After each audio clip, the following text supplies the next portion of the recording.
ನಮಸ್ಕಾರ ಸ್ನೇಹಿತರೆ, ಎಲ್ಲರಿಗೂ ಸ್ಟಡಿ ರೇಸ್ ಕನ್ನಡ ಯೂಟ್ಯೂಬ್ ಚಾನಲ್ಗೆ ಸ್ವಾಗತ. ಸ್ನೇಹಿತರೆ, ನಾವು ಇವತ್ತಿನ ಒಂದು ವಿಡಿಯೋದಲ್ಲಿ ಅಕ್ಟೋಬರ್ 14ರ ಒಂದು ಕರೆಂಟ್ ಅಫೇರ್ಸನ್ನು ಡಿಸ್ಕಷನ್ ಮಾಡೋಣ.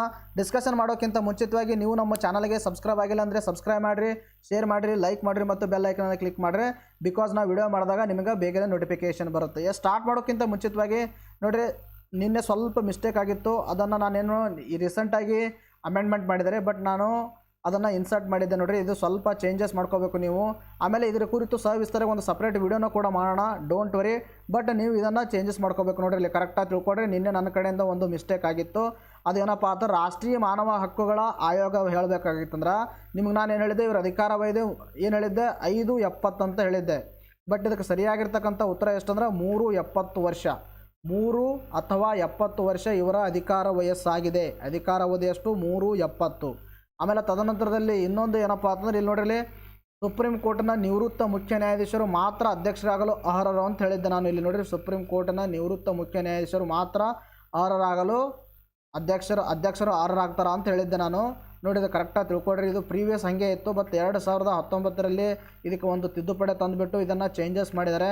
ಏನಂತ ಚೇಂಜಸ್ ಮಾಡಿದರೆ, ಸುಪ್ರೀಂ ಕೋರ್ಟ್ನ ನಿವೃತ್ತಿ ಮುಖ್ಯ ನ್ಯಾಯಾಧೀಶರು ಅಥವಾ ಇತರ ನ್ಯಾಯಾಧೀಶರು ಕೂಡ ಇದರ ಅಧ್ಯಕ್ಷರು ಆಗ್ಬೋದು. ನೋಡಿ ಸರ್, ನಿನ್ನೆ ನನ್ನ ಕಡೆಯಿಂದ ಮಿಸ್ಟೇಕ್ ಆಗಿತ್ತು. ದಯವಿಟ್ಟು ಇದೊಂದು ಸ್ವಲ್ಪ ತಿದ್ದುಪಡಿ ಮಾಡಿಕೊಡ್ರಿ. ಸುಪ್ರೀಂ ಕೋರ್ಟಿನ ನಿವೃತ್ತ ಮುಖ್ಯ ನ್ಯಾಯಾಧೀಶರು ಮಾತ್ರ ಅಧ್ಯಕ್ಷರಾಗಲು ಅರ್ಹರು ಅಂತ ಹೇಳಿದ್ದೆ, ಬಟ್ ಇವಾಗ ಇದನ್ನು ಚೇಂಜ್ ಮಾಡಿದ್ದಾರೆ. ಮಾತ್ರ ಅಲ್ಲ, ಇತರ ನ್ಯಾಯಾಧೀಶರು ಕೂಡ ಏನಾಗ್ಬೋದು, ಅಧ್ಯಕ್ಷರಾಗ್ಬೋದು. ಸುಪ್ರೀಂ ಕೋರ್ಟ್ನ ಇತರ ನ್ಯಾಯಾಧೀಶರು ಪ್ಲಸ್ ಸುಪ್ರೀಂ ಕೋರ್ಟಿನ ನಿವೃತ್ತ ಮುಖ್ಯ ನ್ಯಾಯಾಧೀಶರು. ಆಮೇಲೆ ತದನಂತರದಲ್ಲಿ ನೋಡಿರಲಿ, ನಿನ್ನೆನೂ ಇದೊಂದು ಮಿಸ್ಟೇಕ್ ಆಗಿತ್ತು ಅಂತ ಹೇಳಿದ್ದೆ ನಾನು. ಅದು ಆ್ಯಕ್ಚುಲಿ ಅಮೆಂಡ್ಮೆಂಟ್ ಮಾಡಿದರೆ, ತಿದ್ದುಪಡಿ ಮಾಡಿದರೆ, ನಾನು ಅದನ್ನು 5 ಅಂತ ಮಾಡಿದ್ದೆ. ಇಲ್ಲಿ 3 ಅಥವಾ 70 ವರ್ಷ ಇವರ ಒಂದು ಅಧಿಕಾರ ಅವಧಿಯಾಗಿದೆ ಅಂತಕ್ಕಂಥದ್ದು ಎಲ್ಲರೂ ಕರೆಕ್ಟಾಗಿ ತಿಳ್ಕೊಬೇಕು. ಇದನ್ನು ಚೇಂಜಸ್ ಆಗಿದೆ, ಸ್ವಲ್ಪ ತಿದ್ದುಪಡಿ ಮಾಡಿಕೊಳ್ಳಿ. 370 ವಯಸ್ಸು. ಆಮೇಲೆ ಸುಪ್ರೀಂ ಕೋರ್ಟ್ನ ಮುಖ್ಯ ನ್ಯಾಯಾಧೀಶರು ಅಥವಾ ಇತರ ನ್ಯಾಯಾಧೀಶರು ಇದಕ್ಕೆ ಏನಾಗ್ಬೋದು, ಅಧ್ಯಕ್ಷರಾಗ್ಬೋದು ಅಂತಕ್ಕಂಥದ್ದು ತಲೆಯಿಟ್ಕೋಬೇಕು. ಈಗ ನಾವು ಇವತ್ತಿನ ಒಂದು ವಿಡಿಯೋನ ಸ್ಟಾರ್ಟ್ ಮಾಡೋಣ. ನೋಡ್ರಿ, ಅಕ್ಟೋಬರ್ 14ರ ಕರೆಂಟ್ ಅಫೇರ್ಸನ್ನು. ಮೊದಲನೇ ಪ್ರಶ್ನೆ ಏನಂತ ಕೇಳಿದರೆ, ಇತ್ತೀಚೆಗೆ PM ಗತಿಶಕ್ತಿ ಯೋಜನೆಗೆ ಚಾಲನೆ ನೀಡಿದವರು ಯಾರು ಅಂತ ಪ್ರಶ್ನೆ ಕೇಳಿದರೆ, ಸೊ ಇದಕ್ಕೆ ಸರಿಯಾಗಿರ್ತಕ್ಕಂಥ ಉತ್ತರ ಯಾವುದು ಸರ್ ಅಂತ ಕೇಳಿದ್ರೆ, Narendra Modi is the right answer. ನಮ್ಮ ಒಂದು ಭಾರತ ಪ್ರಧಾನಮಂತ್ರಿ ಆಗಿರ್ತಕ್ಕಂಥ ನರೇಂದ್ರ ಮೋದಿಯವರು ಒಂದು ಇಂಪಾರ್ಟೆಂಟ್ ಆಗಿರ್ತಕ್ಕಂಥ ಯೋಜನೆಗೆ ಚಾಲನೆ ನೀಡಿದ್ದಾರೆ. ಅದ್ಯಾವುದಪ್ಪ ಹತ್ರ PM ಗತಿಶಕ್ತಿ ಅಥವಾ ಗತಿಶಕ್ತಿ ಯೋಜನೆ ಅಂತಕ್ಕಂಥದ್ದು. ಹಾಗಾದರೆ 100 ಲಕ್ಷ ಕೋಟಿ ರು ಯೋಜನೆಗೆ ಚಾಲನೆ ನೀಡಿದ ಪ್ರಧಾನಿ ನರೇಂದ್ರ ಮೋದಿ ದೇಶದ ಅಭಿವೃದ್ಧಿಗೆ ಹೊಸ ಗತಿಶಕ್ತಿ ಅಂತಕ್ಕಂಥದ್ದು. ಸೊ ನ್ಯೂಸ್ ಪೇಪರಲ್ಲಿ ಕಾಣಿಸ್ಕೊಂಡಿರ್ತಕ್ಕಂಥ ಆರ್ಟಿಕಲ್ಲು. ಸೊ ದ್ಯಾಟ್ ಈ ಒಂದು ಪತ್ರಿಕೆಯಲ್ಲಿ ಈ ಒಂದು ನ್ಯೂಸ್ ಪೇಪರ್ ಕಟ್ಟಿಂಗ್ಸಲ್ಲಿ ಒಳ್ಳೆ ಇನ್ಫಾರ್ಮೇಷನ್ ಕೊಟ್ಟಿದ್ದಾರೆ. ನೋಡಿರಿ, ಏನಿದು ಗತಿಶಕ್ತಿ ಅಂತ ಕೊಟ್ಟಿದ್ದಾರೆ. ಮತ್ತು 16 ಸಚಿವಾಲಯಗಳು ಇದರಲ್ಲಿ ಭಾಗಿಯಾಗುತ್ತಾ ಅಂತ ಕೊಟ್ಟಿದ್ದಾರೆ. 16 ಸಚಿವಾಲಯಗಳು ಕೂಡಿಬಿಟ್ಟು ಒಂದೇ ಇದು ಮಾಡಿದ್ದಾರೆ. ಯೋಜನೆಯ ಪ್ರಮುಖ ಗುರಿಗಳು ಅಂತ ಕೊಟ್ಟಿದ್ದಾರೆ. ಸೊ ದಟ್ ಏನೇನು ಇಂಪಾರ್ಟೆಂಟ್ ಇದೆ ನಮ್ಮ ಎಕ್ಸಾಮ್ ದೃಷ್ಟಿಯಿಂದ, ಏನೇನು ಕೇಳಬಹುದು ಅನ್ನೋದನ್ನೇನು ಮಾಡೋಣ, ಸವಿಸ್ತಾರವಾಗಿ ಡಿಸ್ಕಷನ್ ಮಾಡ್ತಾ ಹೋಗೋಣ. ನೋಡಿರಿ, ಸಾರಿಗೆ ಕ್ಷೇತ್ರದಲ್ಲಿ ಮೂಲ ಸೌಕರ್ಯಗಳ ಅಭಿವೃದ್ಧಿ, ಸರಕು ಸಾಗಾಣಿಕೆ ನಿರ್ವಹಣೆ ಸಾಮರ್ಥ್ಯ ಹೆಚ್ಚಳದ ಜೊತೆಗೆ ದೇಶದ ಆರ್ಥಿಕತೆ ವೃದ್ಧಿಸುವ ಗುರಿಯೊಂದಿಗೆ ಕೇಂದ್ರ ಸರ್ಕಾರ ರೂಪಿಸುವ 100 ಲಕ್ಷ ಕೋಟಿ ರು ವೆಚ್ಚದ ಒಂದು PM ಗತಿಶಕ್ತಿ ಮಾಸ್ಟರ್ ಪ್ಲ್ಯಾನ್ ಯೋಜನೆಗೆ ಪ್ರಧಾನಮಂತ್ರಿ ನರೇಂದ್ರ ಮೋದಿಯವರು ಚಾಲನೆ ನೀಡಿದರು. ಅರ್ಥ ಆಯ್ತಾ? PM ಗತಿಶಕ್ತಿ ಮಾಸ್ಟರ್ ಪ್ಲ್ಯಾನ್ ಯೋಜನೆಗೆ ಇತ್ತೀಚೆಗೆ ಏನಪ್ಪ ಅಂತ ನರೇಂದ್ರ ಮೋದಿಯವರು ಚಾಲನೆ ನೀಡಿದ್ದಾರೆ. ಇದು ಏನು ಮಾಡುತ್ತೆ, ಸಾರಿಗೆ ಕ್ಷೇತ್ರದಲ್ಲಿ ಮೂಲ ಸೌಕರ್ಯಗಳ ಅಭಿವೃದ್ಧಿ, ಸರಕು ಮತ್ತು ಸಾಗಾಣಿಕೆ ನಿರ್ವಹಣೆಯ ಸಾಮರ್ಥ್ಯದ ಹೆಚ್ಚಳ, ಇನ್ನು ದೇಶದ ಆರ್ಥಿಕತೆಗೆ ಏನು ಮಾಡುತ್ತೆ, ಹೆಲ್ಪ್ ಆಗುತ್ತೆ ಅಂತಕ್ಕಂತ ಹೇಳಿದ್ದಾರೆ. ಸೊ ದಟ್ ನೋಡಿರಿ, ಸಾರಿಗೆ ವ್ಯವಸ್ಥೆ ನಮ್ಮದು ನಾವು ಇಂಪ್ರೂವ್ಮೆಂಟ್ ಮಾಡಿದೆ ಅಂದ್ರೆ ಆಟೋಮೆಟಿಕ್ಕಾಗಿ ಏನಾಗುತ್ತೆ, ದೇಶನೂ ಕೂಡ ಬೆಳವಣಿಗೆ ಆಗುವ ಸಾಧ್ಯತೆಗಳು ಜಾಸ್ತಿ ಇರುತ್ತೆ. Because transportation it is also an pillar for us to develop an economy ಅಂತಕ್ಕಂಥದ್ದು ಗೊತ್ತಿರಬೇಕು. ಟ್ರಾನ್ಸ್ಪೋರ್ಟೇಷನ್ ನಾವು ಬೆಳೆಸಿದೇವೆ ಅಂದ್ರೆ ನಮ್ಮ ಒಂದು ಎಕಾನಮಿನೂ ಕೂಡ ಒಳ್ಳೆಯ ಒಂದು ಅಭಿವೃದ್ಧಿ ಆಗ್ತದೆ ಅಂತಕ್ಕಂಥದ್ದು ಇಲ್ಲಿ ಹೇಳಿಕೊಟ್ಟಿದ್ದಾರೆ. ಸೊ ದಟ್ ನಮಗೆ ಗೊತ್ತಿರಬೇಕು, PM ಗತಿ ಯೋಜನೆ ಅದು ಎದಕ್ಕೆ ಸಂಬಂಧಪಟ್ಟದಂಥ ಕ್ಷೇತ್ರದಲ್ಲಿ ಯಾವುದು, ಸಾರಿಗೆ ಕ್ಷೇತ್ರದಲ್ಲಿ ಮೂಲ ಸೌಕರ್ಯಗಳ ಅಭಿವೃದ್ಧಿ ಮತ್ತು ಸರಕು ಸಾಗಣೆಗಳ ನಿರ್ವಹಣೆ ಸಾಮರ್ಥ್ಯವನ್ನು ಹೆಚ್ಚಳ ಮಾಡೋದು ಇದರ ಪ್ರಮುಖ ಉದ್ದೇಶವಾಗಿದೆ. ಇಲ್ಲಿ ಕೊಟ್ಟಿದ್ದಾರೆ ನೋಡಿರಿ, ಏನಿದು ಯೋಜನೆ ಅಂತಕ್ಕಂಥದ್ದು ಕೊಟ್ಟಿದ್ದಾರೆ. ಒಳ್ಳೆ ಇನ್ಫಾರ್ಮೇಷನ್ ಕೊಟ್ಟಿದ್ದಾರೆ. ಇದು ಬಹು ವಿಧದ ಒಂದು ಸಂಪರ್ಕ ಯೋಜನೆ. ನೋಡಿ, ತಲೆ ಇಟ್ಕೋಬೇಕು, ಕೇಳಿದೆ ನಾನು. ಏದಂದರೆ ಸಾರಿಗೆ ವ್ಯವಸ್ಥೆಗೆ ಸಂಬಂಧಪಟ್ಟರೆ ಇದೊಂದು ಸಂಪರ್ಕ ಯೋಜನೆ ಆಗಿದ್ದು, ಇದರ ಉದ್ದೇಶ ಒಂದು ಬಗೆಯಿಂದ ಇನ್ನೊಂದು ವಿಧಕ್ಕೆ ಜನರು, ಸರಕುಗಳು, ಸೇವೆಗಳು ಸಮಗ್ರ ಮತ್ತು ಸುಗಮ ಸಂಪರ್ಕ ಅನುಕೂಲ ಕಲ್ಪಿಸುವುದು. ಒಂದು ಬಗೆಯಿಂದ ಇನ್ನೊಂದು ವಿಧಕ್ಕೆ ಅಂದರೆ ಒಂದು ಪ್ಲೇಸಿಂದ ಇನ್ನೊಂದು ಪ್ಲೇಸಿಗೆ, ಒಂದು ಸರಕನ್ನು ಇನ್ನೊಂದು ಸ್ಥಳಕ್ಕೆ ಸಂಪರ್ಕವನ್ನು ಕಲ್ಪಿಸೋಕ್ಕೆ ಅದಕ್ಕೇನು ಮಾಡುತ್ತೆ, ಇದು ಅನುಕೂಲ ಮಾಡುತ್ತೆ ಅಂತಕ್ಕಂಥದ್ದು ಕೊಟ್ಟಿದ್ದಾರೆ. ಇದನ್ನು ತಲೆಯಲ್ಲಿ ಇಟ್ಕೋಬೇಕು. ಇನ್ನಿದ್ರ ಉಪಯೋಗ ಏನಪ್ಪ ಅಂತಂದ್ರೆ, 2 ರಕ್ಷಣಾ ಕಾರಿಡಾರ್ ಸಹಿತ ದೇಶದಂಥ 1200ಕ್ಕೂ ಹೆಚ್ಚು ಕ್ಲಸ್ಟರ್ಗಳಿಗೆ ಸಂಪರ್ಕ ಕಲ್ಪಿಸುವ ಯೋಜನೆ ನೆರವಾಗಲಿದೆ. ನೋಡಿರಿ, 1200 ಕ್ಲಸ್ಟರ್ಗಳನ್ನು ಏನು ಮಾಡ್ತಿರ್ತಾರೆ ಅಡಿಯಲ್ಲಿ ಸ್ಥಾಪನೆಯನ್ನು ಮಾಡಲಾಗುತ್ತೆ ಅಂತಕ್ಕಂಥದ್ದು ಕೊಟ್ಟಿದ್ದಾರೆ. ಇದು ತಲೆ ಇಟ್ಕೋಬೇಕು. ಯೋಜನೆ ಗುರಿ ಏನಪ್ಪ ಅಂದ್ರೆ ವಿವಿಧ ರೀತಿಯ ಉದ್ಯೋಗ ಸೃಷ್ಟಿಸುವುದು, ಜಾಗತಿಕ ಸ್ಥಳೀಯ ಉತ್ಪನ್ನ ಪರಿಚಯ, ಸುಲಭ ಕಡಿಮೆ ವೆಚ್ಚದ ಸಾಗಾಟಕ್ಕೆ ಅವಕಾಶ, ಪೂರೈಕೆ ಸರಪಣಿಯನ್ನು ರೂಪಿಸುವುದು ಇದರ ಒಂದು ಪ್ರಮುಖ ಉದ್ದೇಶವಾಗಿದೆ. ಸಮರೈಸ್ ಮಾಡಿದ ತಕ್ಷಣ ಒಟ್ಟಾರೆಯಾಗಿ ನಿಮಗೇನು ಗೊತ್ತಿರಬೇಕು, ಪಿ ಎಮ್ ಗತಿ ಯೋಜನೆಗೆ ಚಾಲನೆ ನೀಡಿದವರು ನರೇಂದ್ರ ಮೋದಿಯವರು ಹೆಸರೇ ಸೂಚಿಸುವಂತೆ ಈ ಯೋಜನೆಯ ಪ್ರಮುಖ ಉದ್ದೇಶ ಏನಪ್ಪ ಅಂದರೆ ಇದು ಸಾರಿಗೆ ಸಂಪರ್ಕಕ್ಕೆ ಸಂಬಂಧಪಟ್ಟದ. ಈ ಸಾರಿಗೆ ಸಂಪರ್ಕವನ್ನು ಸುಗಮಗೊಳಿಸುವುದು ಇದರ ಒಂದು ಪ್ರಮುಖ ಒಂದು ಉದ್ದೇಶವಾಗಿದೆ.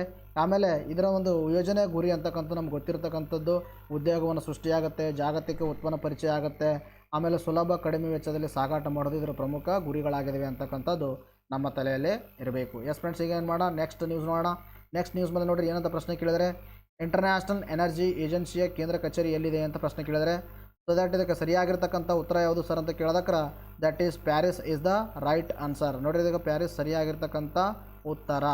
ಇಂಟರ್ನ್ಯಾಷನಲ್ ಎನರ್ಜಿ ಏಜೆನ್ಸಿಯ ಕೇಂದ್ರ ಕಚೇರಿ ಎಲ್ಲಿದೆ? ಪ್ಯಾರಿಸ್ದಾಗದ ಅಂತಕ್ಕಂಥದ್ದು ತಲೆ ಇಟ್ಕೋಬೇಕು. ನೋಡಿರಿ, ನ್ಯೂಸ್ ಪೇಪರಲ್ಲಿ ಆರ್ಟಿಕಲ್ ಕಾಣಿಸ್ಕೊಂಡಿದೆ. ಏನಂತ ಕಾಣಿಸ್ಕೊಂಡಿದೆ? IEA ಅಂದರೆ ಏನ್ರಿ? ಸಿಂಪಲಾಗಿ ಇಂಟರ್ನ್ಯಾಷನಲ್ ಎನರ್ಜಿ ಏಜೆನ್ಸಿ. ಅಂದರೆ ಇಂಟರ್ನ್ಯಾಷನಲ್, ಅಂದರೆ ಎನರ್ಜಿ, ಅಂದರೆ ಏಜೆನ್ಸಿ ಅಂತ ಹೇಳ್ತೀವಿ. ಇಂಟರ್ನ್ಯಾಷನಲ್ ಎನರ್ಜಿ ಏಜೆನ್ಸಿ ಭಾರತಕ್ಕೆ ಖಾಯಂ ಸದಸ್ಯತ್ವನ ಅಂತಕ್ಕಂಥದ್ದು ನ್ಯೂಸ್ ಪೇಪರಲ್ಲಿ ಆರ್ಟಿಕಲ್ ಕಾಣಿಸ್ಕೊಂಡಿತ್ತು. ಸೊ ದಟ್ ಇದು ಏನಿದು ನ್ಯೂಸ್ ಕಾಂಟೆಕ್ಸ್ಟು, ಏನಿದು IEA ಅದರ ಕುರಿತು ನಾವೇನು ಮಾಡೋಣ, ವಿಸ್ತಾರವಾಗಿ ಡಿಸ್ಕಷನ್ ಮಾಡ್ತಾ ಹೋಗೋಣ. ನೋಡಿ, ಇದು ಭಾಳ ಅಂದರೆ ಭಾಳ ಇಂಪಾರ್ಟೆಂಟ್ ಪ್ರಶ್ನೆ. ಈ ಥರ ಒಂದು ನ್ಯೂಸಲ್ಲಿ ಕಾಣಿಸಿಕೊಂಡಿರ್ತಕ್ಕಂಥ ಒಂದು ಆರ್ಗನೈಸೇಷನ್ ಕುರಿತು ನಿಮ್ಮ ಎಕ್ಸಾಮಲ್ಲಿ ಪ್ರಶ್ನೆಗಳನ್ನು ಕೇಳ್ತಾ ಇರ್ತಾರೆ. ಸೊ ದಟ್ ಇದ್ರ ಕುರಿತು ಡಿಸ್ಕಷನ್ ಮಾಡ್ತಾ ಹೋಗೋಣ. ನೋಡಿರಿ, ಏನಪ್ಪ ಅಂದರೆ ವಿಶ್ವದ 3ನೇ ಅತಿ ದೊಡ್ಡ ಬಳಕೆದಾರರಾಗಿರುವ ಭಾರತವನ್ನು ಅಂತಾರಾಷ್ಟ್ರೀಯ ಇಂಧನ ಸಂಸ್ಥೆ, ಏನು ಹೇಳ್ರಿ, ಅಂತಾರಾಷ್ಟ್ರೀಯ ಇಂಧನ ಸಂಸ್ಥೆ ಅಂತ ಹೇಳ್ತೀವಿ, ಅಥವಾ ಇಂಗ್ಲೀಷ್ನಲ್ಲಿ ಇಂಟರ್ನ್ಯಾಷನಲ್ ಎನರ್ಜಿ ಏಜೆನ್ಸಿ ಅಂತ ಹೇಳ್ತೀವಿ. ನೋಡ್ರಿ, ಹೇಳಿದ್ದೆ ನಾನು ಇಂಟರ್ನ್ಯಾಷನಲ್ ಎನರ್ಜಿ ಏಜೆನ್ಸಿಗೆ ಕನ್ನಡದಲ್ಲಿ ಅಂತೀವಿ ಅಂತಾರಾಷ್ಟ್ರೀಯ ಇಂಧನ ಸಂಸ್ಥೆ ತನ್ನ ಪೂರ್ಣಾವಧಿ ಸದಸ್ಯನಾಗುವಂತೆ ಭಾರತಕ್ಕೆ ಆಹ್ವಾನ ನೀಡಿದೆ. ಅಂತಾರಾಷ್ಟ್ರೀಯ ಇಂಧನ ಸಂಸ್ಥೆ ಏನು ಮಾಡೋದ, ಭಾರತಕ್ಕೆ ಏನು ಮಾಡಿದ್ರೆ ಒಂದು ಪೂರ್ಣಾವಧಿಯ ಸದಸ್ಯನಾಗಲು ಆಫರನ್ನು ಕೊಟ್ಟಿದೆ ಅಂತಕ್ಕಂಥದ್ದು ನ್ಯೂಸ್ ಕಾಂಟೆಕ್ಸ್ಟು. ಇನ್ನು ಈ ಪ್ರಸ್ತಾಪವನ್ನು ಭಾರತ ಒಪ್ಪಿಕೊಂಡರೆ ಭಾರತಕ್ಕೆ ಏನು ಹೆಲ್ಪ್ ಆಗಲಿದೆ ಅಂದ್ರೆ, ಪ್ರಸಕ್ತ ತೈಲ ನಿಕ್ಷೇಪಗಳಲ್ಲಿ ಶೇಖರಿಸುವ 9.5 ದಿನಗಳ ಅಗತ್ಯದ ತೈಲವನ್ನು 90 ದಿನಗಳ ಅಗತ್ಯಕ್ಕೆ ಸೇರಿಸಬಹುದಾಗಿದೆ. ಭಾರತಕ್ಕೆ ಇದಕ್ಕೆ ಯೂಸ್ ಏನಪ್ಪ ಅಂತಂದ್ರೆ, ಈಗ ಈ ಒಂದು ಯೋಜನೆಗೆ ಸೇರೋದಕ್ಕಿಂತ ಮುಂಚಿತವಾಗಿ ನಾವು ಏನಾದರೂ ಅಂತಾರಾಷ್ಟ್ರೀಯ ಇಂಧನ ಸಂಸ್ಥೆಗೆ ಇನ್ನೂ ಸೇರಿಲ್ಲ. ಈಗ ಏನಾದರೂ ಪೂರ್ಣ ಅವಧಿಯ ಸದಸ್ಯನಾದರೆ ನಮಗೇನು ಲಾಭ ಅಂದ್ರೆ, ಮೊದಲು ನಾವು ಏನು ಮಾಡ್ಬೋದಾಗಿತ್ತು, 9.5 ದಿನಗಳಿಗೆ ಆಗುವಂಥ ಒಂದು ಇಂಧನವನ್ನು ನಾವು ಶೇಖರಣೆ ಮಾಡ್ಬೋದಾಗಿತ್ತು. ಈಗ ಏನಾದರೂ ಶೇಖರಣೆ ಮಾಡಿದ್ರೆ ಕೇವಲ 9.5 ದಿನಗಳಿಗೆ ಮುಂದೆ ಬರ್ಬೋದು, ಭವಿಷ್ಯದಲ್ಲಿ ಅದನ್ನು ಯೂಸ್ ಮಾಡ್ಬೋದು ಅನ್ನೋದು ಒಂದು ಸಾಮರ್ಥ್ಯ ಇಂಡಿಯಾದಿತ್ತು. ಬಟ್ ಈಗ ನಾವು ಏನಾದರೂ ಅದಕ್ಕೆ ಸೇರಿಕೊಂಡ್ರೆ 90 ದಿನಗಳೇ ಆಗುವಷ್ಟು ನಾವೇನು ಮಾಡೋದು, ತೈಲವನ್ನು ಅಥವಾ ಇಂಧನವನ್ನು ಶೇಖರಣೆ ಮಾಡ್ಬೋದು. 90 ದಿನಗಳವರೆಗೆ ಆಗುವಷ್ಟು ನಾವೇನು ಮಾಡೋದು, ಶೇಖರಣೆ ಮಾಡ್ಬೋದು ಅಂತಕ್ಕಂಥ ಇದೊಂದು ಲಾಭ. ಬಟ್ ನೋಡೋಣ ಇಂಡಿಯಾ ಸೇರುತ್ತೋ ಇಲ್ಲ ಅಂತ. But it is a news, ನಮಗೆ ಗೊತ್ತಿರಬೇಕು. ಅಂತಾರಾಷ್ಟ್ರೀಯ ಇಂಧನ ಸಂಸ್ಥೆ ಏನು ಮಾಡಿದೆ, ಪೂರ್ಣಾವಧಿ ಸದಸ್ಯನಾಗಲು ಆಫರ್ ಕೊಟ್ಟದ.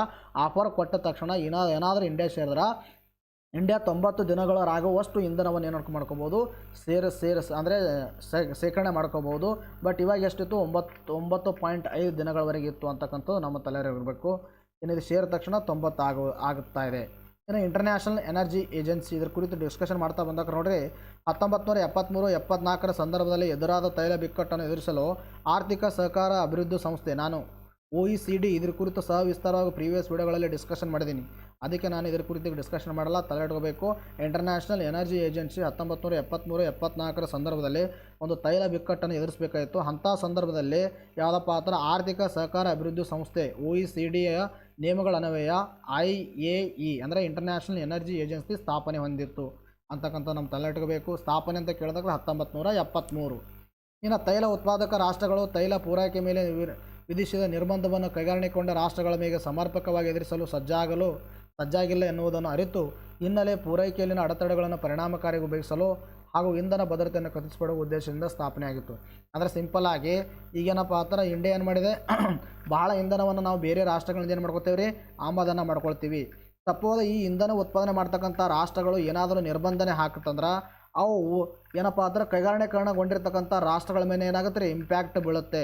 ಈ ಕೈಗಾರಿಕೀಕರಣಗೊಂಡಿರ್ತಕ್ಕಂಥ ರಾಷ್ಟ್ರಗಳ ಮೇಲೆ ಇಂಪ್ಯಾಕ್ಟ್ ಬೀಳಬಾರ್ದು, ಯಾವ ಥರ ನಿರ್ವಹಣೆ ಮಾಡಬೇಕು, ಯಾವ ಥರ ಸಜ್ಜಾಗಬೇಕು, ಆಮೇಲೆ ಯಾವ ಥರ ಒಂದು ಸಪ್ಲೈ ಚೈನನ್ನು ಕಂಟಿನ್ಯೂಸ್ ಆಗಿರಬೇಕು ಅನ್ನೋ ಉದ್ದೇಶದಿಂದಾಗಿ ಈ ಸಮಸ್ಯೆಯನ್ನು ಬಗೆಹರಿಸೋಗೋಸ್ಕರವಾಗಿ ಯಾವ ಸಂಸ್ಥೆ ಸ್ಥಾಪನೆ ಆಯ್ತು ರೀ, ಇಂಟರ್ನ್ಯಾಷನಲ್ ಎನರ್ಜಿ ಏಜೆನ್ಸಿ ಸ್ಥಾಪನೆ ಆಯಿತು.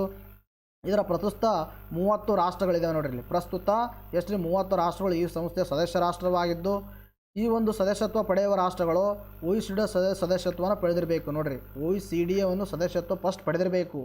ಅವಾಗೇನಪ್ಪ ಅಂದರೆ ಇಂಟರ್ನ್ಯಾಷನಲ್ ಎನರ್ಜಿ ಏಜೆನ್ಸಿಯ ಒಂದು ಸದಸ್ಯತ್ವನ ಪಡೆಯೋಕ್ಕೆ ಸಾಧ್ಯ ಅದ. ಬಿಕಾಸ್ OECDಯ ಒಂದು ಕ್ರಮದೊಂದಿಗೆ ಯಾವುದು ಸ್ಥಾಪನೆ ಆಗಿದೆ, ಇಂಟರ್ನ್ಯಾಷನಲ್ ಏಜೆನ್ಸಿ ಸ್ಥಾಪನೆ ಆಗಿ ಎನರ್ಜಿ ಏಜೆನ್ಸಿ ಸ್ಥಾಪನೆ ಆಗಿದೆ ಅಂತಕ್ಕಂಥದ್ದು ನಮ್ಮ ತಲೆಯಿರಬೇಕು. ಒಟ್ಟು 30 ರಾಷ್ಟ್ರಗಳಿದ್ದಾವೆ.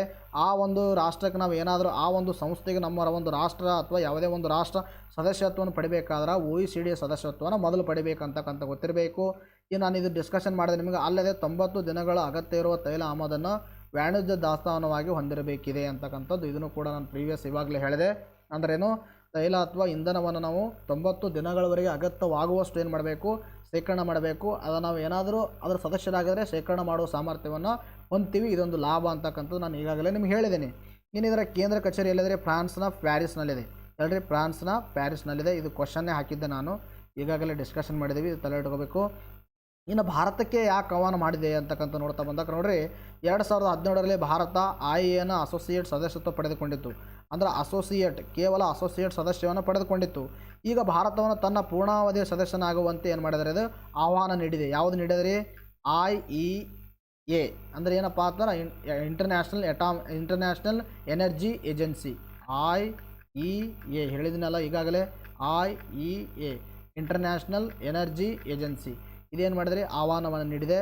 ಕಾರಣ, ಭಾರತ ಜಗತ್ತಿನಲ್ಲಿ 3ನೇ ಅತಿ ದೊಡ್ಡ ಗ್ರಾಹಕವಾಗಿದ್ದು ಮುಂಬರುವ ದಶಕಗಳಲ್ಲಿ ಇಂಧನ ಬೇಡಿಕೆ ಮತ್ತಷ್ಟು ಹೆಚ್ಚಳವಾಗುವ ಸಾಧ್ಯತೆ ಇದೆ. ಭಾರತ ನೋಡ್ರಿ, ನಾವು ಏನಾದರೂ ಗ್ರಾಹಕರನ್ನು ತೆಗೆದುಕೊಂಡಾಗ ನಾವು ಈ ಒಂದು ಇಂಧನವನ್ನು ಆಮದು ಮಾಡಿಕೊಳ್ಳೋರಲ್ಲಿ 3ನೇ ಸ್ಥಾನದಲ್ಲಿದ್ದೀವಿ. ಅಂದರೆ ಆ ಗ್ರಾಹಕ ರಾಷ್ಟ್ರಗಳನ್ನು ತೆಗೆದುಕೊಂಡಾಗ 3ನೇ ಸ್ಥಾನದಲ್ಲಿದ್ದೀವಿ. ಇಂಥ ಸಂದರ್ಭದಲ್ಲಿ ಭಾರತಕ್ಕೆ ಇಂಧನ ಅವಲಂಬನೆ ಕಡಿಮೆ ಮಾಡುವುದು ಜರೂರಾಗಿದೆ. ಅಂದರೆ ಇಂಥ ಸಂದರ್ಭದಲ್ಲಿ ಮೊದಲೇ ಕಲ್ಲಿದ್ದಲು ಸಮಸ್ಯೆಯನ್ನು ಎದುರಿಸ್ತಾ ಇದ್ದೀವಿ. ಇಂಥ ಸಂದರ್ಭದಲ್ಲಿ ನಾವು ಇಂಧನದ ಮೇಲಿನ ಡಿಪೆಂಡೆನ್ಸಿಯನ್ನು ಕಡಿಮೆ ಮಾಡಬೇಕಾಗಿದೆ. ಆದುದರಿಂದಾಗಿ ಈ ಭದ್ರತೆಯನ್ನು ಕೂಡ ಕಾಪಾಡಬೇಕಾಗಿದೆ. ಇನ್ನು ದೇಶದ ಆರ್ಥಿಕತೆ ಅವಶ್ಯಕವಾಗಿದೆ. ಆದುದರಿಂದ ಇಂಟರ್ನ್ಯಾಷನಲ್ ಅಟಾಮಿಕ್ ಎನರ್ಜಿ ಏಜೆನ್ಸಿ ಏನು ಮಾಡಿದೆ, ಅದು ಭಾರತಕ್ಕೆ ಆಹ್ವಾನವನ್ನು ನೀಡಿದೆ ಅಂತಕ್ಕಂಥದ್ದು ನಮ್ಮ ತಲೆಯಲ್ಲಿ ಇಟ್ಕೋಬೇಕು. ಅದರ 1973ದ ಸ್ಥಾಪನೆ ಆಗದ. ಕೇಂದ್ರ ಕಚೇರಿ ಫ್ರಾನ್ಸ್ನ ಪ್ಯಾರಿಸ್ದಾಗದ. ಆಮೇಲೆ ಅದರ ಪ್ರಮುಖ ಉದ್ದೇಶ ಏನಪ್ಪ ಅಂದರೆ ಇಂಧನದ ಭದ್ರತೆ ನೋಡಿಲ್ಲಿ ಕೊಟ್ಟಿದ್ದಾರೆ. ಇಂಧನದ ಭದ್ರತೆ ಕಾದುಕೊಳ್ಳುವುದು ಅಂದರೆ ಯಾವುದೇ ಒಂದು ದೇಶದಲ್ಲಿ ಇಂಧನದ ಭದ್ರತೆಯನ್ನು ಎಷ್ಟಿರಬೇಕು, ಎಷ್ಟಿರಬಾರ್ದು, ಯಾವ ಥರ ಮೇಂಟೈನ್ ಮಾಡಬೇಕು ಅನ್ನೋದನ್ನು ಸಜೆಷನ್ ಕೊಡ್ತದೆ. ಅದು OECD ಒಂದು ನೇತೃತ್ವದಲ್ಲಿ ಏನಾಗದ ಸ್ಥಾಪನೆ ಆಗ್ಯದ ಅಂತಕ್ಕಂಥ ತಲೆ ಇಟ್ಕೋಬೇಕು. ಇನ್ನು IEA ನಾವು ಏನಾದರೂ ಸದಸ್ಯ ಪಡ್ಕೋಬೇಕಾದ್ರೆ ಅದು OECD ಸದಸ್ಯತ್ವವನ್ನು ಪಡೆದುಕೊಳ್ಳಬೇಕು ಅಂತಕ್ಕಂಥದ್ದು ಇಲ್ಲಿ ನ್ಯೂಸ್ ಪೇಪರಲ್ಲಿ ಕೊಟ್ಟಿರ್ತಕ್ಕಂಥ ಆರ್ಟಿಕಲ್ಸು. ಆಮೇಲೆ ನಾವು OECD ಕುರಿತು ಪ್ರೀವಿಯಸ್ ವಿಡಿಯೋಗಳೆಲ್ಲ ಡಿಸ್ಕಷನ್ ಮಾಡಿದ್ವಿ. ನೀವು ಪ್ರೀವಿಯಸ್ ವಿಡಿಯೋಗಳನ್ನು ನೋಡ್ತಿದ್ರೆ ಸಾಕು, ಇಲ್ಲಾಂದರೆ ನಾವು ಮ್ಯಾಗ್ಝಿನಲ್ಲಿ ಕವರ್ ಮಾಡ್ತೀವಿ. Don't worry. ಎಸ್ಸಿಗೆ ನಾವೇನು ಮಾಡೋಣ, ನೆಕ್ಸ್ಟ್ ನ್ಯೂಸ್ ನೋಡೋಣ. ನೆಕ್ಸ್ಟ್ ನ್ಯೂಸ್ ಮೇಲೆ ಏನಂತ ಪ್ರಶ್ನೆ ಕೇಳಿದ್ದಾರೆ ನೋಡ್ರಿ. IMF ಪ್ರಕಾರ ಆರ್ಥಿಕ ಪ್ರಗತಿಯಲ್ಲಿ ವಿಶ್ವ ನಂಬರ್ ದೇಶ ಯಾವುದು ಅಂತ ಕೇಳಿದ್ದಾರೆ. ನಂಬರ್ 1 ದೇಶ ಯಾವುದು ಅಂತ ಕೇಳಿದ್ದಾರೆ. ಸೊ ಇದಕ್ಕೆ ಸರಿಯಾಗಿರ್ತಕ್ಕಂಥ ಉತ್ತರ ಯಾವುದು ಹೇಳ್ರಿ? Bharat is the right answer. ನೋಡಿರಿ, ಆರ್ಥಿಕ ಪ್ರಗತಿಯಲ್ಲಿ ಭಾರತವೇ ವಿಶ್ವ ನಂಬರ್ ಅಂತಕ್ಕಂಥದ್ದು ನ್ಯೂಸ್ ಪೇಪರಲ್ಲಿ ಆರ್ಟಿಕಲ್ ಕಾಣಿಸ್ಕೊಂಡಿತ್ತು. ಸೊ ನಿನ್ನೆ ಇದ್ರ ಕುರಿತು ಸಹ ವಿಸ್ತಾರವಾಗಿ ಡಿಸ್ಕಷನ್ ಮಾಡಿದ್ದೀನಿ. 2021ರಲ್ಲಿ ಯಾವ ದರದಲ್ಲಿ ಮುಂದುವರಿಯುತ್ತೆ, ಅಮೆರಿಕದೆಷ್ಟು, ಚೀನಾದೆಷ್ಟು ಅಂತಕ್ಕಂಥದ್ರ ಕುರಿತು ಡಿಸ್ಕಷನ್ ಮಾಡಿದ್ದೆ. ಸ್ವಲ್ಪ ನಾವು ಒಂದು 2-3 ಪಾಯಿಂಟ್ಗಳು ಇದ್ರ ಕುರಿತು ಡಿಸ್ಕಷನ್ ಮಾಡ್ತಾ ಹೋಗೋಣ ನೋಡಿರಿ. IMFನ ಮುಖ್ಯ ಆರ್ಥಿಕ ಸಲಹೆಗಾರ ಆಯ್ಕೆಯಾದ ಭಾರತದ ಮೊದಲ ಮಹಿಳೆ. ಭಾಳ ಇಂಪಾರ್ಟೆಂಟು, ತಲೆ ಇಟ್ಕೋಬೇಕು. ಇಂಟರ್ನ್ಯಾಷನಲ್ ಮಾನಿಟರಿ ಫಂಡ್ದು ಮುಖ್ಯ ಆರ್ಥಿಕ ಸಲಹೆಗಾರರಿಗೆ ಆಯ್ಕೆಯಾದ ಭಾರತದ ಮೊದಲ ಮಹಿಳೆ ಯಾರಂತ ಕೇಳೋದಕ್ರೆ ಗೀತಾ ಗೋಪಿನಾಥನ್. ಯಾರು ಹೇಳ್ರಿ? ಗೀತಾ ಗೋಪಿನಾಥ್. ತದನಂತರದಲ್ಲೇ IMFನ ಮುಖ್ಯ ಆರ್ಥಿಕ ಸಲಹೆಗಾರರಾಗಿ ಆಯ್ಕೆಯಾದ ಮೊದಲ ಭಾರತೀಯ ವ್ಯಕ್ತಿ ಅಂತ ಕೇಳೋದಕ್ರೆ ರಘುರಾಮ್ ರಾಜನ್. ಭಾಳ ಇಂಪಾರ್ಟೆಂಟ್ ನೋಡ್ರಿ, ತಲೆಯಲ್ಲಿ ಇಟ್ಕೋಬೇಕು. ಇದು ನ್ಯೂಸ್ ಪೇಪರಲ್ಲಿ ಕೂಡ ಕಾಣಿಸ್ಕೊಂಡಿರ್ತಕ್ಕಂಥ ವಿಷಯ ನೋಡ್ರಿ. ಮೊದಲ ವ್ಯಕ್ತಿ ಯಾರಂದ್ರೆ ರಘುರಾಮ್ ರಾಜನ್. ಮೊದಲ ಮಹಿಳೆ ಅಂದರೆ ಯಾರ್ರಿ? ಗೀತಾ ಗೋಪಿನಾಥನ್. ಪ್ರಸ್ತುತವಾಗಿ ಕಾರ್ಯನಿರ್ವಹಿಸ್ತಾ ಇರೋರು ಯಾರಪ್ಪ ಅಂದರೆ Geeta Gopinathan. These are the very important point, you have to be remember that. ಜೊತೆಗೆ ನಾವು ನೆಕ್ಸ್ಟ್ ನ್ಯೂಸ್ ನೋಡೋಣ. ನೋಡಿ, ನೆಕ್ಸ್ಟ್ ನ್ಯೂಸ್ ಮೇಲೆ ಏನಂತ ಪ್ರಶ್ನೆ ಕೇಳಿದ್ರಪ್ಪ ಅಂತಂದ್ರೆ, ಕೆಲವು ನಿರ್ದಿಷ್ಟ ಪ್ರಕರಣಗಳಲ್ಲಿ ಗರ್ಭಧಾರಣೆ ಮೇಲಿನ ಮಿತಿಯನ್ನು ಎಷ್ಟು ವಾರಗಳ ಅವಧಿಗೆ ಕೇಂದ್ರ ಸರ್ಕಾರ ಪರಿಷ್ಕೃತ ನಿಯಮ ರೂಪಿಸಿದೆ ಅಂತ ಪ್ರಶ್ನೆ ಕೇಳಿದರೆ. ಸೊ ಇದಕ್ಕೆ ಸರಿಯಾಗಿರ್ತಕ್ಕಂಥ ಉತ್ತರ ಎಷ್ಟು? 24. ಇದಕ್ಕೆ ಸರಿಯಾಗಿರ್ತಕ್ಕಂಥ ಉತ್ತರ 24 ವಾರಗಳ ಭ್ರೂಣದ ಗರ್ಭಪಾತಕ್ಕೆ ಅನುಮತಿ ಪರಿಷ್ಕೃತ ನಿಯಮ ಅಂತಕ್ಕಂಥ ತಲೆಯಿಟ್ಕೋಬೇಕು. ನೋಡಿರಿ, ಈ ಥರ ಒಂದು ನಿಯಮಗಳು, ಈ ಥರ ಒಂದು ಮಸೂದೆಗಳು ಏನು ತೊಗೊಂಡು ಬಂದಿರ್ತಾರಲ್ಲ, ಅವು ನಮ್ಮ ಎಕ್ಸಾಮಿಗೆ ಬಹಳ ಇಂಪಾರ್ಟೆಂಟು. ನಿಮ್ಮ ಪ್ರೀವಿಯಸ್ ಒಂದು PSI ಎಕ್ಸಾಮಲ್ಲೂ ಕೂಡ ರಿಲೇಟೆಡ್ ಒಂದು ಪ್ರಶ್ನೆ ಕೇಳಿದ್ರೆ ಯಾವುದಪ್ಪ ಅಂದ್ರೆ ಪ್ಲಾಸ್ಟಿಕ್ ವೇಸ್ಟ್ ಮ್ಯಾನೇಜ್ಮೆಂಟು. ಪ್ಲಾಸ್ಟಿಕ್ ಮೇಲೆ ಪ್ರಶ್ನೆಗಳನ್ನು ಕೇಳಿದ್ರಲ್ವಾ, ಅದು ಕಾನೂನು ಮಾಡಿದರು, ಅದಕ್ಕೆ ಅದರ ಮೇಲೆ ಪ್ರಶ್ನೆಯನ್ನು ಕೇಳಿದ್ರು. ಈ ಥರ ಪ್ರಶ್ನೆಗಳನ್ನು ಕೂಡ ಕೇಳೋ ಚಾನ್ಸ್ ಇರುತ್ತೆ. ಆದ್ದರಿಂದ ನಮ್ಮ ತಲೆಯಲ್ಲಿಡಬೇಕು, ಕೆಲವು ನಿರ್ದಿಷ್ಟ ಪ್ರಕರಣಗಳಲ್ಲಿ ಗರ್ಭಧಾರಣೆ ಮೇಲಿನ ಮಿತಿಯನ್ನು ಸರ್ಕಾರ ಏನು ಮಾಡಿದೆ, 24 ವಾರಕ್ಕೆ ಏನು ಮಾಡಿದೆ, ಒಂದು ಮಿತಿಯನ್ನು ಗೊಳಿಸಿದೆ ಅಂತಕ್ಕಂಥದ್ದು ಇಲ್ಲಿ ಕೊಟ್ಟಿದ್ದಾರೆ. ಸೊ ಇದ್ರ ಕುರಿತು ನಾವೇನು ಮಾಡೋಣ, ಡಿಸ್ಕಷನ್ ಮಾಡ್ತಾ ಹೋಗೋಣ. ಕೆಲವು ನಿರ್ದಿಷ್ಟ ಪ್ರಕರಣಗಳಲ್ಲಿ ಗರ್ಭಧಾರಣೆ ಮೇಲಿನ ಮಿತಿಯನ್ನು 20ರಿಂದ 24 ವಾರದ ಒಳಗೆ ಅವಧಿಗೆ ಕೇಂದ್ರ ಸರ್ಕಾರ ಏನು ಮಾಡಿದರೆ ಪರಿಷ್ಕೃತ ನಿಯಮವನ್ನು ರೂಪಿಸಿದೆ ಅಂತಕ್ಕಂಥ ಗೊತ್ತಿರಬೇಕು. ಗರ್ಭಧಾರಣೆ ವೈದ್ಯಕೀಯ ತಿದ್ದುಪಡಿ ಕಾಯ್ದೆ ಯಾವುದ್ರಿ 2021 ಇಂಪಾರ್ಟೆಂಟು. ಗರ್ಭಧಾರಣೆ ವೈದ್ಯಕೀಯ ತಿದ್ದುಪಡಿ ಕಾಯ್ದೆ 2021 ನಿಯಮಗಳ ಪ್ರಕಾರ ಲೈಂಗಿಕ ದೌರ್ಜನ್ಯ ಅತ್ಯಾಚಾರ ಪ್ರಕರಣಗಳಲ್ಲಿ ಬದುಕುಳಿದಿರುವ ಅಪ್ರಾಪ್ತ ವಯಸ್ಕರ ತಮ್ಮ ವೈವಾಹಿಕ ಸ್ಥಿತಿಯಲ್ಲಿ ಬದಲಾವಣೆ ಹೊಂದುತ್ತಿರುವ ಗರ್ಭಾವಸ್ಥೆಯಲ್ಲಿನ ಮಹಿಳೆಯರು ಹಾಗೂ ದೈಹಿಕ ನ್ಯೂನತೆ ಹೊಂದುತ್ತಿರುವ ಮಹಿಳೆಯರಿಗೆ ಗರ್ಭಧಾರಣೆಯ 24ನೇ ವಾರದವರೆಗೆ ಗರ್ಭಪಾತಕ್ಕೆ ಅವಕಾಶವನ್ನು ನೀಡಲಾಗಿದೆ. ನೋಡಿ, ಗರ್ಭಪಾತಕ್ಕೆ ಮೊದಲು ಎಷ್ಟು 20 ವಾರದವರೆಗೆ ಅವಕಾಶವನ್ನು ನೀಡಿದರು. ಈಗಷ್ಟೇ 24 ವಾರಕ್ಕೆ ಏನು ಮಾಡಿದರೆ ಅದನ್ನು ಎಕ್ಸ್ಟೆನ್ಷನ್ ಮಾಡಿದ್ದಾರೆ. ಬಟ್ ಇದು ಒಂದು ಪೀಸ್ ಆಫ್ ಇನ್ಫಾರ್ಮೇಷನ್ನು ತಮ್ಮ ತಲೆಯಿರಬೇಕು. ಯಾವ ಕಾಯ್ದೆ? ಗರ್ಭಧಾರಣೆ ವೈದ್ಯಕೀಯ ತಿದ್ದುಪಡಿ ಕಾಯ್ದೆ 2021. ಇದರ ಪ್ರಕಾರ 20ರಿಂದ 24 ವಾರದವರೆಗೆ ಇದನ್ನು ಎಕ್ಸ್ಟೆನ್ಷನ್ ಮಾಡಿದರೆ ಗರ್ಭಪಾತಕ್ಕೆ ಮಹಿಳೆಯರಿಗೆ ಅಂತಕ್ಕಂಥದ್ದು. ಇದು ನಮ್ಮ ತಲೆಯಲ್ಲಿ ಇಟ್ಕೋಬೇಕು, ಬಿಕಾಸ್ ನೆಕ್ಸ್ಟ್ ಬರ್ತಕ್ಕಂಥ ಎಕ್ಸಾಮಿಗೂ ಇದನ್ನು ಇಂಪಾರ್ಟೆಂಟ್ ಆಗಿರ್ತಕ್ಕಂಥ ವಿಷಯ. ಎಷ್ಟಿಗೆ ನಾವೇನು ಮಾಡೋಣ, ನೆಕ್ಸ್ಟ್ ಡಿಸ್ಕಷನ್ ಮಾಡ್ತಾ ಹೋಗೋಣ. ನೋಡಿ, ನೆಕ್ಸ್ಟ್ ಒನ್ಲೈನ್ ನ್ಯೂಸ್ ಮೇಲೆ ಏನಂತ ಪ್ರಶ್ನೆ ಕೇಳಿದರೆ ನೋಡ್ತಾ ಹೋಗೋಣ, ಏನಂತ ಡಿಸ್ಕಷನ್ ಕೊಟ್ಟಿದ್ದಾರೆ ನೋಡ್ತಾ ಹೋಗೋಣ. ಹಾಂಗ್ಕಾಂಗ್ ಅಪ್ಪಳಿಸಿದ ಇತ್ತೀಚೆಗೆ ಒಂದು ಚಂಡಮಾರುತ ಯಾವ್ದ ಪಾತ್ರ? ಕೊಂಪಾಸು ಚಂಡಮಾರುತ. ಭಾಳ ಇಂಪಾರ್ಟೆಂಟು. ಕೊಂಪಾಸು ಚಂಡಮಾರುತ ಎದಕ್ಕೆ ಅಪ್ಪಳಿಸಿದರೆ? ಹಾಂಗ್ಕಾಂಗ್ಗೆ. ಇನ್ನು ಭಾರತ ಗ್ರ್ಯಾಂಡ್ ಮಾಸ್ಟರ್ ಪಿ ಇನಿಯನ್ ಅವರು ಲಾ ನುಷೇವಾ ಓಪನ್ ಚೆಸ್ ಟೂರ್ನಿಯ ಒಂದು ಪ್ರಶಸ್ತಿಯನ್ನು ಗೆದ್ದಿದ್ದಾರೆ ಅಂತಕ್ಕಂಥದ್ದು ಕೂಡ ಗೊತ್ತಿರಬೇಕು. ಇನ್ನು ಮೈಕ್ರೋಸಾಫ್ಟ್ನ CEO, ಇದು ನಾನು ಪ್ರೀವಿಯಸ್ ವಿಡಿಯೋಗಳಲ್ಲಿ ಸುಮಾರು ಬಾರಿ ಡಿಸ್ಕಷನ್ ಮಾಡಿದ್ದೀನಿ, ಸತ್ಯ ನಾದೆಳ್ಳಿ ಅವರಿಗೆ ಗ್ಲೋಬಲ್ ಬಿಸ್ನೆಸ್ ಸಸ್ಟೈನಬಿಲಿಟಿ ಲೀಡರ್ಶಿಪ್ಗಾಗಿ ನೀಡುವ ಪ್ರತಿಷ್ಠಿತ CK ಪ್ರಹ್ಲಾದ್ ಪ್ರಶಸ್ತಿಯನ್ನು ದೊರೆತಿದೆ. ನೋಡಿರಿ, CK ಪ್ರಹ್ಲಾದ್ ಪ್ರಶಸ್ತಿಯನ್ನು ಎದಕ್ಕೆ ಕೊಡ್ತಾರೆ? ಗ್ಲೋಬಲ್ ಬಿಸ್ನೆಸ್ ಸಸ್ಟೈನಬಿಲಿಟಿ ಲೀಡರ್ಶಿಪ್ ಅವಾರ್ಡ್ಗಾಗಿ ಕೊಡ್ತಾರೆ. ಇದನ್ನು ಪಡೆದುಕೊಂಡಿರ್ತಕ್ಕಂಥ ವ್ಯಕ್ತಿ ಯಾರು? ಸತ್ಯ ನಾದೆಳ್ಳಿ ಅವರು ಏನಿದ್ದಾರೆ ಒಂದು ಮೈಕ್ರೋಸಾಫ್ಟ್ನ CEO ಆಗಿ ಕೆಲಸ ಮಾಡ್ತಾಯಿದ್ದಾರೆ. ಮೈಕ್ರೋಸಾಫ್ಟ್ನ ಓನರ್ ಯಾರು ರೀ? ಮೈಕ್ರೋಸಾಫ್ಟ್ನ ಓನರು ಬಿಲ್ ಗೇಟ್ಸ್. ಇನ್ನು ಪ್ರಧಾನಿ ಸಲಹೆಗಾರರಾಗಿ ಅಮಿತ್ ಖರೆ ಅವರು ನೇಮಕರಾಗಿದ್ದಾರೆ. ನೋಡಿರಿ, ಒಂದು IAS ಅಧಿಕಾರಿ ಯಾರ ಪಾತ್ರ? ಅಮಿತ್ ಖರೆ ಅವರು ಏನಾಗಿದ್ದಾರೆ? ಪ್ರಧಾನಮಂತ್ರಿ ಸಲಹೆಗಾರನಾಗಿ ನೇಮಕ ಆಗಿದ್ದಾರೆ ಅಂತಕ್ಕಂಥ ಗೊತ್ತಿರಬೇಕು. ಇನ್ನು ವಿಶ್ವ ಸಂಧಿವಾದ ದಿನ ಯಾವ ಪಾತ್ರ? ಅಕ್ಟೋಬರ್ 12ರಂದು ಸೆಲೆಬ್ರೇಟ್ ಮಾಡ್ತೀವಿ. ಇಷ್ಟು ಇನ್ಫಾರ್ಮೇಷನ್ ತಲೆಯಿಟ್ಕೋಬೇಕು. ಇನ್ನು ನೆಕ್ಸ್ಟು ಹೆನ್ಲೆ ಪಾಸ್ಪೋರ್ಟ್ ಸೂಚ್ಯಾಂಕ, ಇಂಪಾರ್ಟೆಂಟ್, ಭಾಳ ಇಂಪಾರ್ಟೆಂಟು. Henle passport ಸೂಚ್ಯಾಂಕ 2021. ಇದರ ಪ್ರಕಾರ ಪ್ರಥಮ ಸ್ಥಾನದಲ್ಲಿರ್ತಕ್ಕಂಥ ದೇಶ ಜಪಾನ್ ಅಂತಕ್ಕಂಥದ್ದು. ಇನ್ನು ಭಾರತ ಸ್ಥಾನ ಎಷ್ಟಪ್ಪ ಅಂದ್ರೆ 84 ಇತ್ತು. ಯಾವಾಗ? 2020 ಪ್ರಕಾರ. 2021 ಪ್ರಕಾರ ಎಷ್ಟಿದೆ? 90. ಭಾಳ ಇಂಪಾರ್ಟೆಂಟು. 2021ರಲ್ಲಿ ಎಷ್ಟಿದೆ? 90 ನಮ್ಮ ಸ್ಥಾನ. ಪ್ರಥಮ ಸ್ಥಾನ ಪಡೆದ ರಾಷ್ಟ್ರ ಜಪಾನು. ಯಾವ ಇಂಡೆಕ್ಸು? Henle passport ಸೂಚ್ಯಾಂಕ 2021. ಇನ್ನು ಡಾಕ್ಟರ್ ಕೇಶವ್ H. ಕೋರ್ಸೆ ಅವರು ಸಹ್ಯಾದ್ರಿ ಕಥನ್ ಪುಸ್ತಕವನ್ನು ಕರ್ನಾಟಕ ವಿಜ್ಞಾನ ತಂತ್ರಜ್ಞಾನ ಅಕಾಡೆಮಿ 2020-21ನೇ ಸಾಲಿನ ಅತ್ಯುತ್ತಮ ಪುಸ್ತಕ ಪ್ರಶಸ್ತಿ ನೀಡಿ ಗೌರವಿಸಿದೆ. ಭಾಳ ಇಂಪಾರ್ಟೆಂಟ್ ನೋಡಿರಿ. ನೆಕ್ಸ್ಟ್ ಬರ್ತಕ್ಕಂಥ ಗ್ರೂಪ್ C ಎಕ್ಸಾಮ್ಗಳಲ್ಲಿ ಈ ಥರ ಪ್ರಶ್ನೆಗಳನ್ನು ಕೇಳ್ತಾರೆ. ಅರ್ಥ ಆಯ್ತಾ? ಅಲ್ಲಿ ಸಂವಹನ ಪತ್ರಿಕೆ ಇರುತ್ತಲ್ಲ, ಆ ಸಂವಹನ ಪತ್ರಿಕೆಯಲ್ಲಿ ಈ ಥರ ಪ್ರಶ್ನೆಗಳನ್ನು ಕೇಳೋ ಚಾನ್ಸ್ ಇರುತ್ತೆ. ಯಾರ್ದು ಹೇಳ್ರಿ? ಕೇಶವ್ H. ಕೋರ್ಸೆ ಅವರು ಬರೆದಿರ್ತಕ್ಕಂಥ ಪುಸ್ತಕದ ಹೆಸರು ಸಹ್ಯಾದ್ರಿ ಕಥನ. ಪುಸ್ತಕದ ಹೆಸರು ಯಾವ್ದು ಹೇಳ್ರಿ? ಸಹ್ಯಾದ್ರಿ ಕಥನ. ಈ ಪುಸ್ತಕ ಯಾವುದಪ್ಪ ಅಂದರೆ ಕರ್ನಾಟಕ ವಿಜ್ಞಾನ ತಂತ್ರಜ್ಞಾನ ಅಕಾಡೆಮಿ ಏನು ಮಾಡಿದೆ? 2020-21ನೇ ಸಾಲಿನ ಅತ್ಯುತ್ತಮ ಪುಸ್ತಕ ಪ್ರಶಸ್ತಿ ನೀಡಿ ಗೌರವಿಸಿದೆ. ಇನ್ನು ಇತ್ತೀಚೆಗೆ ಸುಪ್ರೀಂ ಕೋರ್ಟ್ ತನ್ನ ತೀರ್ಪಿನಲ್ಲಿ ರಾಷ್ಟ್ರೀಯ ಹಸಿರು ನ್ಯಾಯಮಂಡಳಿ, ಭಾಳ ಇಂಪಾರ್ಟೆಂಟು, ನ್ಯಾಷನಲ್ ಗ್ರೀನ್ ಟ್ರಿಬ್ಯುನಲ್, ಏನು ಹೇಳ್ರಿ? ನ್ಯಾಷನಲ್ ಗ್ರೀನ್ ಟ್ರಿಬ್ಯುನಲ್ ಅಂತ ಹೇಳ್ತೀವಿ, NGT ಅಂತ ಹೇಳ್ತೀವಿ, NGT, ನ್ಯಾಷನಲ್ ಗ್ರೀನ್ ಟ್ರಿಬ್ಯುನಲ್. ಇದು ಯಾವಾಗ ಸ್ಥಾಪನೆ ಆಯಿತು ಅಂದರೆ 2010ರಲ್ಲಿ ಸ್ಥಾಪನೆ ಆಗುತ್ತೆ. 2010ರಲ್ಲಿ ಯಾಕೆ ಸ್ಥಾಪನೆ ಆಗುತ್ತೆ ಅಂದ್ರೆ ಸುಪ್ರೀಂ ಕೋರ್ಟ್ ಮೇಲಿನ ಒಂದು ಹೊರೆಯನ್ನು ಕಡಿಮೆ ಮಾಡೋಕ್ಕೋಸ್ಕರ, ಎನ್ವೈರ್ಮೆಂಟ್ ರಿಲೇಟೆಡ್ ಒಂದು ಕೇಸ್ಗಳನ್ನು ಸಾಲ್ವ್ ಮಾಡೋಕ್ಕೋಸ್ಕರ NGT 2010ರಲ್ಲಿ ಸ್ಥಾಪನೆ ಆಗುತ್ತೆ. ಇದು ರಿಲೇಟೆಡ್ ಸುಪ್ರೀಂ ಕೋರ್ಟ್ ವರದಿಯನ್ನು ಕೊಟ್ಟಿದೆ. ಏನು ಕೊಟ್ಟಿದೆ ತೀರ್ಪು ಅಂತಂದರೆ, ರಾಷ್ಟ್ರೀಯ ಹಸಿರು ನ್ಯಾಯಮಂಡಳಿ ಅಥವಾ NGT ಸ್ವಯಂ ಮೋಟೋ ಅಂದರೆ ಮೋಟೋ ತಂದಿನ ತಾನೇ ಯಾರ್ದು ಇಂಟರ್ಫರೆನ್ಸ್ ಇಲ್ಲಾರದೆ ಅಧಿಕಾರವನ್ನು ಹೊಂದಿದೆ. ಅದು ತನ್ನದೇ ಆದ ಪರಿಸರ ಸಮಸ್ಯೆಗಳನ್ನು ಆಲಿಸಬಹುದು. ಯಾವುದೋ ಕೇಸ್ದಲ್ಲಿ ಏನು ಮಾಡ್ಬೋದು? ಡೈರೆಕ್ಟಾಗಿ ಅದೇ ಒಂದು ಏನು ಮಾಡ್ಬೋದು? ಸ್ಟೆಪ್ಸ್ಗಳನ್ನು ತೊಗೋಬೋದು ಮೋಟವಾಗಿ ಅಂತಕ್ಕಂಥದ್ದು ತೀರ್ಪಲ್ಲಿ ಹೇಳಿದೆ ಅಂತ ಗೊತ್ತಿರಬೇಕು. ಇನ್ನು ಕೇಂದ್ರ ಸರ್ಕಾರ ಪವರ್ ಫೈನಾನ್ಸ್ ಕಾರ್ಪೊರೇಷನ್ ಮಹಾರತ್ನ ಸ್ಥಾನಮಾನ ನೀಡಿದೆ. ನೋಡಿ, ಕೇಂದ್ರ ಸರ್ಕಾರ ಇತ್ತೀಚೆಗೆ ಭಾಳ ಇಂಪಾರ್ಟೆಂಟ್, ಭಾಳ ಅಂದರೆ ಭಾಳ, power finance corporation Maharatna. Power finance ಕಾರ್ಪೊರೇಷನ್ಗೆ ಅಂತಕ್ಕಂಥದ್ದು ಒಂದು ಸಂಸ್ಥೆ. ಈ ಸಂಸ್ಥೆಗೆ ಕೇಂದ್ರ ಸರ್ಕಾರ ಏನು ಮಾಡಿದೆ? ಮಹಾರತ್ನ ಸ್ಥಾನಮಾನ ನೀಡಿದೆ. ಭಾಳ ಇಂಪಾರ್ಟೆಂಟ್. ಯಾವ ರತ್ನ ರೀ? ಮಹಾರತ್ನ ಸ್ಥಾನಮಾನ ನೀಡಿದೆ.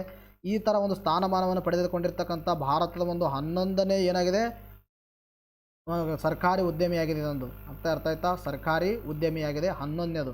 ಇಲ್ಲಿವರೆಗೆ 10 ಪಡ್ಕೊಂಡಿದ್ದೆವು. ಇದು 11ನೇದು ಯಾವುದಪ್ಪ ಅಂದ್ರೆ ಪವರ್ ಫೈನಾನ್ಸ್ ಕಾರ್ಪೊರೇಷನ್ನು ಅಂತಕ್ಕಂಥದ್ದು ಇತ್ತೀಚೆಗೆ ಕೇಂದ್ರ ಸರ್ಕಾರ ಮಹಾರತ್ನ ಸ್ಥಾನಮಾನ ಕೊಟ್ಟಿದೆ ಅಂತಕ್ಕಂಥ ತಲೆ ಇಟ್ಕೋಬೇಕು, ಭಾಳ ಇಂಪಾರ್ಟೆಂಟು.